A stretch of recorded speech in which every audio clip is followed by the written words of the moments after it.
Kasama tayong magiging Saksi!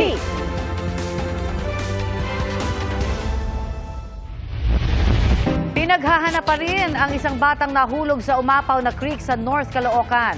Ang insidente nangyari sa gitna ng pagbuhos ng ulan na naranasan din sa ilang lugar.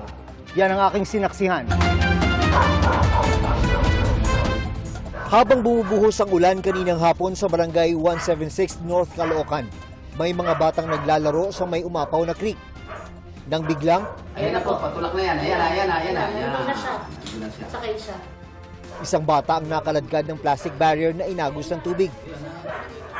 Hanggang ngayon ay hinahanap pa rin ng mga rescuer ang nawawala na kinilalang si Jacob Anderson Manrique, 8 taong gulang. Kwento ng mga kalaro, may kaharutan si Jacob na biglang tinulak umano ang plastic barrier papunta sa umaapaw na creek. Ito po yung barrier, tinulak po niluwasan dito siya. Tapos natangay po sa ekot. Nakita ko po nakakabit, tapos bigla pong bumitaw. Sabi ng nanay ng nawawalang bata, nagpaalam lang daw ito na maliligo sa ulan. Napakabait po ng anak ko na yun, sir. Sobrang hirap po, sir. Hindi mo alam kung anong iisipin mo kung nasa na ba siya. Nagugutom nila, lamig. Sabi ng mga residente, madalas daw talagang may mga batang naglalaro sa creek tuwing malakas ang ulan. Kasi nung una po, may nahulog na rin dyan.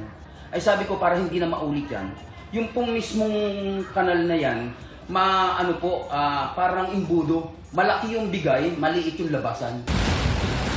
Umuulan din sa ilang pang lugar sa Metro Manila, maging sa ilang bahagi ng North Luzon Expressway. Ayon sa Pag-asa, southwest monsoon o habagat pa rin ang nakakaapekto sa Southern Luzon at Visayas. Katamtamang ulan ang inaasahan sa Metro Manila bukas ng tanghali, pero posibleng lumakas sa ilang lugar pagdating ng gabi.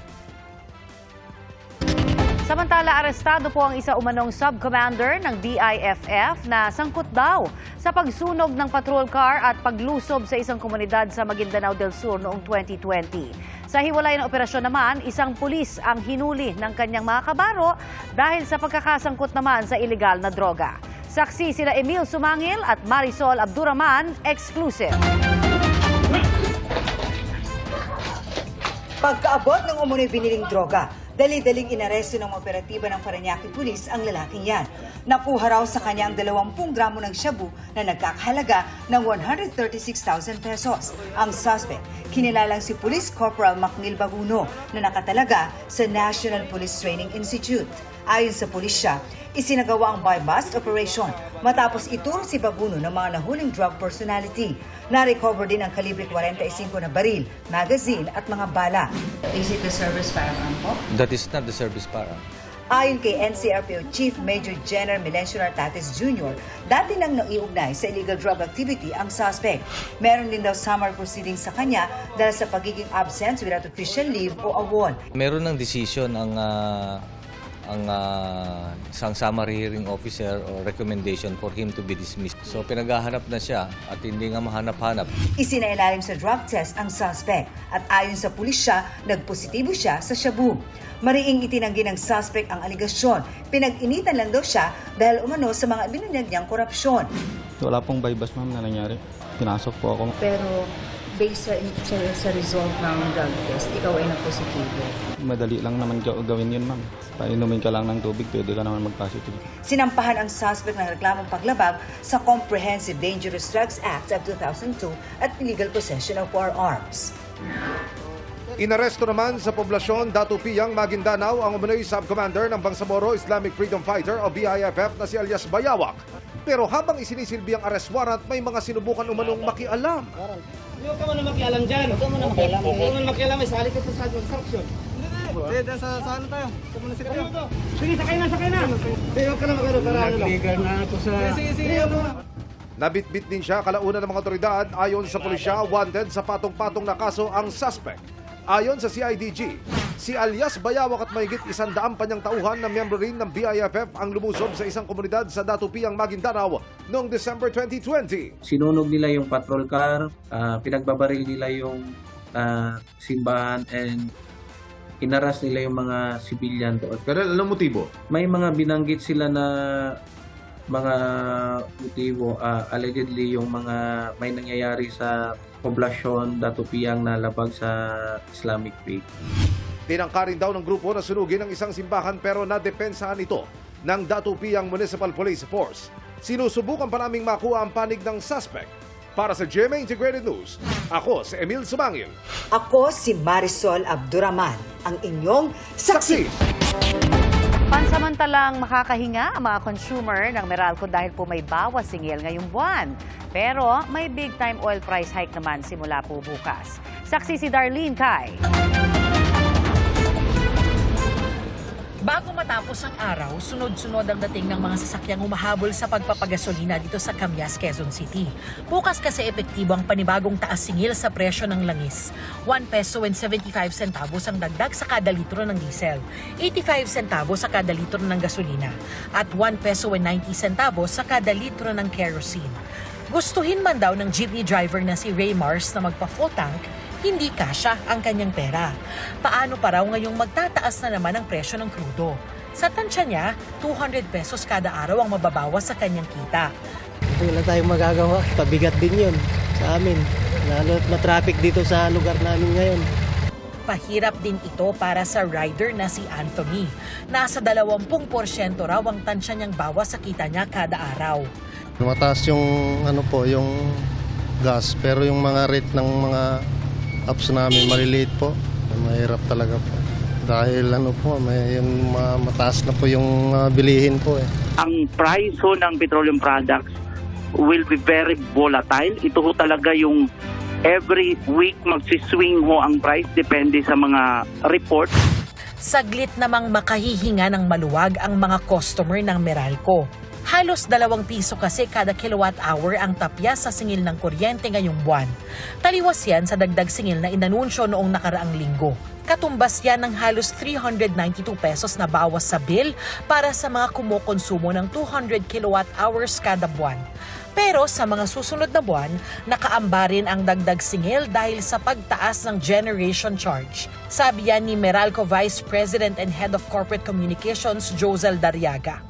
Alinsunod sa utos ng Energy Regulatory Commission, uutay-utayin ang paniningil ng generation cost mula sa Wholesale Electricity Spot Market o WESM. Bilang paghahanda, nagtaas na ng 100 piso ang singil sa gupit ang barbershop ni Benji. Kasi lahat ng equipment ko di kuryente. Pag di ako nagtaas ng gupit, talo talaga sa kuryente. Ngayon pa nga lang daw, umaaray na siya sa electricity bill niya. Mula sa karaniwang 13 hanggang 20,000 piso kada buwan, sumipa sa mahigit 40,000 piso ang huling Meralco bill niya. Sa sobrang init, sobrang lakas talaga ng kuryente natin. Kaya kailangan magpuspos hanggang gabi, laban. Para sa GMA Integrated News, Darlene Kai ang inyong saksi. Sinagot ng isang dating opisyal ng gobyerno ang pag-uugnay sa kanya sa mga nabistong Pogo Hub sa Bamban, Tarlac at Porac, Pampanga. Sa gitna po ng isyu sa Pogo, nagbahay-bahay naman ang mga LGU sa Pampanga para mahanap ang mga nagsulputan umanong mas maliliit na scam farm. Saksi si Jonathan Andal. Kasunod ng paggalugad sa napakalawak na Pogo Hub sa Porac, target ngayon ng mga otoridad sa Pampanga ang paghahanap sa umunoy nagsulputang mga scam farm. Mas maliliit na pugad ng panluloko ayon sa PAOK o Presidential Anti-Organized Crime Commission. Nililiitan na nila sapagkat alam nila na kapag na-raid sila ng nasa isang malaking lugar sila, ubos sila lahat. Sa halip na sa malalaking gusali ayon sa PAOK, posibleng nasa mga condominium, apartment at bahay ang operasyon ng mga scam farm. Yung nakikita namin dyan sa Pampanga at yung nakikita namin dito sa Southern Metro Manila, actually these are remnants of the big Pogo hubs that we have raided. Minamanmanan po namin lahat ito until such time na mabuo namin yung basis namin for search warrant. Kahapon nagsimulang magbahay-bahay ang mga LGU. Nakatakda rin silang maglabas ng resolusyong magbabawal sa mga pogo sa buong lalawigan. House to house lahat. Lalo na yung mga malalaking building nila. Kahit na yung mga 4th class, 3rd class municipality. Para masigurado na lang natin na wala talaga wala namang maging pogo sa Pampanga kahit na sa economic zone. Ang pogo sa Porac at ang pogo sa Bamban Tarlac nakitaan ng umano'y koneksyon ni Senator Risa Hontiveros. Yan ay si Dennis Cunanan, isang dating opisyal ng gobyerno na dati nang na-convict sa Sandigan Bayan sa kasong graft and malversation of public funds kaugnay sa pork barrel scam. Sa 2 dokumentong inilabas ng senadora, nakasulat ang pangalan ni Cunanan bilang authorized representative ng Lucky South 99 Pogo sa Porac at Hong Sheng Pogo sa Bamban. Pirmado ni Cunanan ang isang liham sa PAGCOR na humihiling na bigyan ng lisensya bilang Pogo ang Lucky South 99 na nooy BPO pa lamang. 2020 ang petsa ng 2 liham. Kasagsagan ng pandemya, sabi ni Hontiveros, nasangkot si Cunanan sa isa sa pinakamalaking korupsyon scandal sa Pilipinas. At baka aniya ang ginawa ni Cunanan sa PDAF scam ay ginawa rin niya sa mga Pogo. Sabi pa ni Hontiveros, pinapakita lang nito na may koneksyon ang 2 Pogo sa Porac at Bamban. Si Cunanan ay dating Deputy Director General ng Technology Resource Center na sinasabing ginamit umano para mailipat ang pork barrel ng mga politiko sa mga bogus na proyekto. Iimbitahan daw ng senador si Cunanan sa susunod na pagdinig ng Senado para malinawan ang papel nito sa mga Pogo.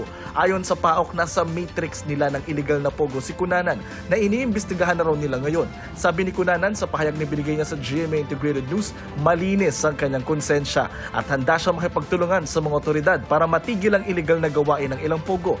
Kinontrata raw sila bilang independent consultant ng 2 kumpanya para makapagparehistro bilang Pogo at lahat daw dumaan sa legal na proseso. Paglilinaw ni Cunanan, hindi sila bahagi ng pagpapatakbo at mga gawain ng 2 Pogo. Limitado lang daw ang papel ng kanilang consultancy firm sa pagpaparehistro ng 2 kumpanya. Hindi na raw sila konektado sa 2 Pogo ngayon. Nakakalungkot daw na iniuugnay pa ang PDAF cases sa isyu na ito at ipinangangalandakan daw siyang convicted person, gayong mas marami naman daw siyang absuelto kaysa sa sinasabing conviction niya na wala pang pinal na desisyon mula sa Korte Suprema. Si Bamban Mayor Alice Go naman nahatakdang sampahan ng PAOK ng reklamong human trafficking sa Biyernes dahil sa pagpaparenta raw ng kanyang lupa na tinayuan ng sinalakay na Pogo. If you rent or lease your property to a group or a person that uses the said property in the commission of a crime, meron ho kayong pananagutan, lalo't higit kung continuous po na nangyayari yung krimen, doon that will be the first of a series of charges that we are preparing against the Mayor of Bamban. Dati nang sinabi ni Mayor Go na bago pa siya maging alkalde, ibinenta na niya ang share niya sa lupa na kinatitirikan ngayon ng Pogo sa Bamban. Para sa GMA Integrated News, Jonathan Andal ang inyong saksi.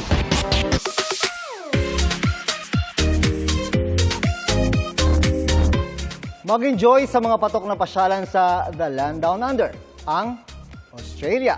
At embrace naman ang K-drama feel sa iba't ibang atraksyon sa South Korea. Tara't makibiyaheng saksi abroad. All the way from the Philippines, tara't lumipad sa The Land of the Morning Calm, ang South Korea. Patok talaga ang bansa sa mga turistang gustong ma-experience ang world of K-pop at K-drama. Gaya nina Alexandra at Dale na bumisita sa South Korea. Kwento nila, first day pa lang, overwhelmed na sila sa dami ng kainan at shopping center sa paligid. Perfect daw ang Myeongdong sa mga gusto ng food trip at night market. Food trip din ang hatid sa Gwangjang Market. Bida raw dito ang mga handmade noodles at mandu. At syempre, wala kang kantong hindi makikita na walang samgyupsal. Pero pause muna sa food trip at humandang busugin ang mga mata sa ganda ng mga atraksyon sa South Korea. Mag-turn back time sa ancient walled city at isa sa mga UNESCO World Heritage, ang Hwasong Fortress. K-drama feels din ang atake ng Gyeongbokgung Palace kung saan may enjoy mo ang pagsuot ng hanboks. Para siyang na-transport ka sa ibang dimension ng soul. Lahat ng mga napunta namin, napaka-sentimental ng mga Koreans sa mga tourist places. There's a lot to see naman sa Lotte World. May mga indoors at outdoors ride na perfect sa mga adults at young ones. Very family-friendly. Sobrang ganda kasi para siyang Disneyland ni Korea. From the land of the morning calm, let's go to the land down under. Huwag palampasin ang ganda ng Sydney Opera House. At ang nakamamanghang Sydney Harbour Bridge na 5 minutes away mula sa Opera House. I-enjoy naman ang simoy ng hangin at ganda ng dagat sa Port Macquarie.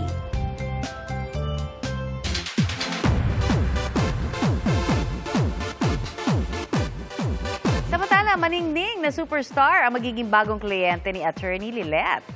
Mapapanood si Nora Honor sa Lilet Matias, Attorney at Law.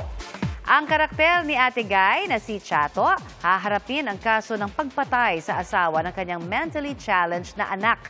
Dito, hihingi siya ng tulong kay Attorney Lilet. Lubos ang excitement ng National Artist for Film and Broadcast Arts na reunited sila ng lead star na si Joe Berry. Gumanap bilang mag-ina sa GMA drama series na Unanay noong 2018. From neighbors to forever friends. Yan ang nabuong bonding sa pagitan ng isang bata at isang golden retriever sa Parañaque City. Dati, namamagitan pa sa dalawa ang gate ng bahay nang hindi pa pinapayagan ng asong si Molly na makalaro ang kapitbahay niyang si Chloe. Pero unti-unting nasanay na sila sa isa't isa at ngayon, nakakapag-ikot-ikot na rin sila sa labas ng magkasama. Tuwing umaalis nga raw si Molly ay nami-miss siya ni Chloe. At kapag alam niyang darating na ulit si Molly, nakaabang na si Chloe sa gate. Ang golden forever friendship na ito, nakaantig sa puso ng mga netizens.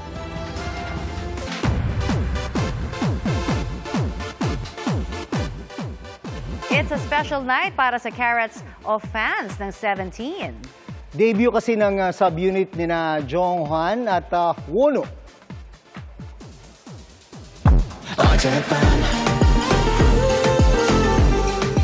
Dark and mysterious ang vibes ng music video ng kanta nilang Last Night mula sa kanilang album na This Man. Hot topic agad ito online at mahigit 1 milyon na ang view sa YouTube. Ilang oras pa lamang matapos itong i-release. May solo songs din sina Jonghan at Wonwoo sa album.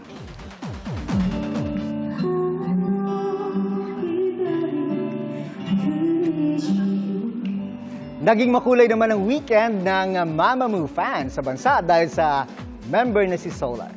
Masayang nakijam ang fans sa kanyang Colors in Manila concert tour. Salamat po sa inyong pagsaksi. Sa ngalan po ni Pierre Arcangel, ako po si Connie Sison.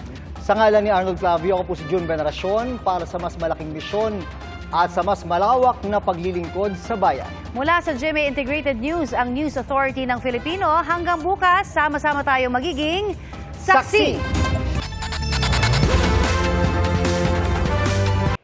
Mga kapuso, sama-sama tayo maging saksi. Mag-subscribe sa GMA Integrated News sa YouTube at para sa mga kapuso abroad, samahan niyo kami sa GMA Pinoy TV at sa www.gmanews.tv.